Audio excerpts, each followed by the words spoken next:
get to, first of all, how ridiculous it is for people to think that the Second Amendment protects them from tyranny. Didn't Waco solve that? We just had the anniversary of Waco a couple of weeks ago. Remember Waco? You know what they had in Waco? They had like 1.9 million rounds of ammunition. They had 50 caliber machine guns. They had grenades. What did the government have? Everything else. The winner and still champion, the United States government, thinking the Second Amendment can protect you from tyranny. It's like thinking the First Amendment protects you from Thor. But isn't that it's the point quaint, it's ridiculous, it's nonsensical, and they never get called at it. That's what they're screaming about right now in Houston. This hypothetical that you're painting is terrifying, though. You're saying that nothing can protect us from tyranny.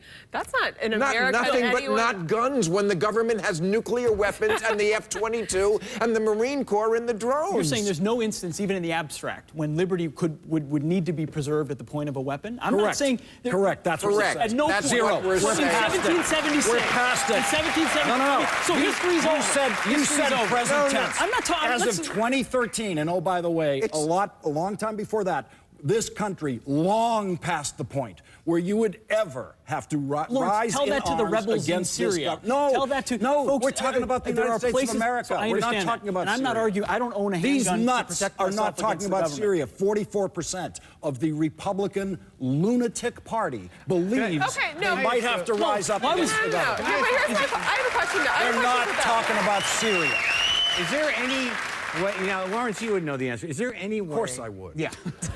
I think right over here. This might all be part of the big plan. Maybe this is why the Republicans want to make the government so small so the fringe of their ideology will take it over armed, and then they can just hire them as a security force. Well, funny you should mention that, because Grover Norquist has actually said that the mission on this, the tax hatred of theirs, to reduce taxes down to zero, is so literally, these are his words, so that we can drown the government in a bathtub. Those are his words. Drown the government in a bathtub. And then let the idiots with the guns take it back. That part is absolutely true. They want to get it to be a tiny government. But I would like to ask Pete, you're the veteran here. These 44% of Republicans are saying the day may come where they may have to aim their guns at guys like you in American military uniforms. How does that make you feel? Well, I'm not worried about that right now, nor do I share in the conspiracy theories that our government, the Obama administration, which is so much of what feeds this, that it's the Obama administration coming for your... I don't share and prescribe to that. But you know what? I think we're foolish if we think today that there isn't a series of scenarios 100 years down the line or wherever, where we carved out. I'm just 100 years down the line. We're Republicans. None of those 44% of We'll be Republicans. lucky if we survive the wildfires this The week. nuts are saying 100 years. There'll be no planet in 100 Because years. it's not going to happen soon. But it's not just the nuts on. we're saying soon. It's not just someone saying soon. But this goes to your point earlier about talking about how our president won't even recognize that marijuana is legal. The people who are not being put in jail for drugs but are being killed by SWAT teams